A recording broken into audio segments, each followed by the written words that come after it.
What is up, people? I got something super cool to show you that works on any automobile. Your power window stopped working, radio stops turning off when you open the door, dome light won't shut off, other windows won't work in your car from your master switch or individually. Check this for simple. It's free. Everybody, anybody can do it. Tell yourself that no matter what it is you think you can or cannot do, if anyone else can do it, you can do it too. Super simple, quick, free, easy way to check and see if the same problem that I have is your same problem as well. I took all of this apart. You don't need to take your door panel off for this trick. Just stay tuned, it's pretty sick. Then went down to testing stuff and figured out that I had no signal coming to the window switch. That created all sorts of problems. This should have been something that I checked originally. So if we open up our door, and on just about any door, you're gonna see a rubber accordion down here. This is where the wires travel from the inside of the vehicle to the inside of your door. And over time, the doors open and close. Eventually, they break these wires off. Now, on the Chevy Equinox,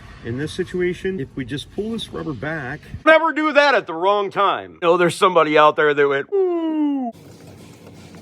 Look down inside here. Oh, well, there's a problem. I would have to suspect that broken wire right there is an issue. Down there we have more broken wires that are going to have to be repaired. In my situation, I'm going to take the whole wiring harness out. Back in the day when I was Hacky Von Hackenstein, would just cut that bitch, tape it back up when I was done. No, not the wires. Rubber accordion with a knife. And you just give it a little tug.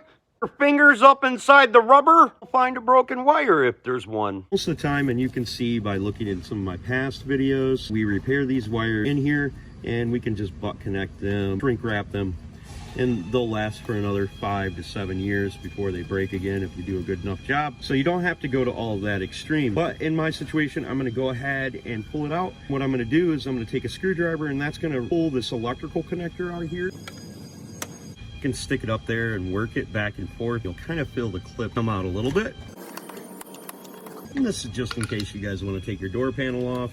Obviously, I've got mine off and I'm not going to show you that. Then we take this green piece right here. We pull up on it. It's like a cam lock, and that will allow us to push the tab to release the connector. The idea is you're supposed to be able to push in on this, pull that up. Every time I've done one of these, I've had to pry up a little bit. Now, grabbing both sides of the electrical connector, you're going to pull it apart. Don't fret none, little honey child. They all disconnect somehow on a little bit older cars from the 90s. Once it's disconnected, we can shove it back in the door. Or if you're taking the panel off like me, by simply reaching up inside there, we should be able to pull the connector out like this. Now we can move the rubber backwards down the wiring harness, expose our wires. This wiring harness is clipped right here underneath the speaker. So we can go ahead, just pull the pushy out. I'm gonna keep the adult innuendos myself for this one, which should be right about here. With that rubber pushed away from there, we can slide this down the wiring harness, expose our wires really well for repair. Obviously pushing this one up underneath here, but I think somebody added this afterwards, so we're gonna have to run that through that wiring loom. So you'll tell I used shrink wrap, butt connector there. Now there's a couple different ways you can do this. You could solder it together. You can use these shrink wrap butt connectors, cheapo butt connector like I did, and some shrink wrap. Nowadays I use these solder filled connectors that I get off of Amazon. I'll put a link down in the description below, or Cameron will. When used properly, these suckers work really good. And you won't have to connect wires like you're living in the hood with electrical tape.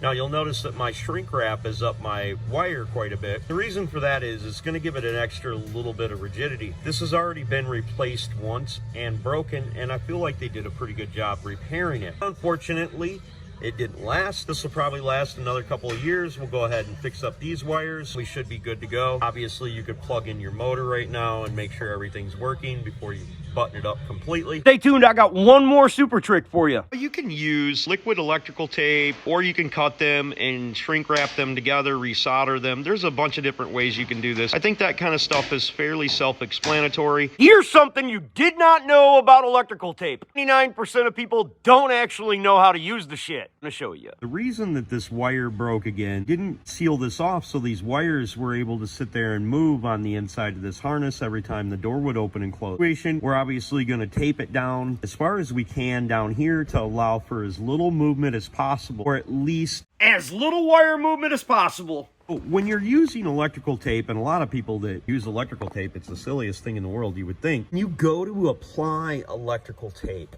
As you're applying it, you want to stretch it. And if you've ever tried to tear off electrical tape, you know it shrinks down as you pull it tighter. So as you're wrapping this electrical tape around, I really need two hands to do it, pull it and stretch it around there. That way, the elasticity, Elon Musk. Fuck, I don't know. A couple of years ago, I couldn't even believe I was able to get that word out. I'm usually like Joe Biden up in this bitch, with a little bit of my mind left. We'll drag it back and grab onto them wires, and that's why that looks so tight. As I put it on, I stretched it on. We've got that reassembled. We want to make sure that we didn't run our wires incorrectly, so we're gonna go ahead and lower our window all the way down, make sure it goes all the way down, make sure it operates all the way up.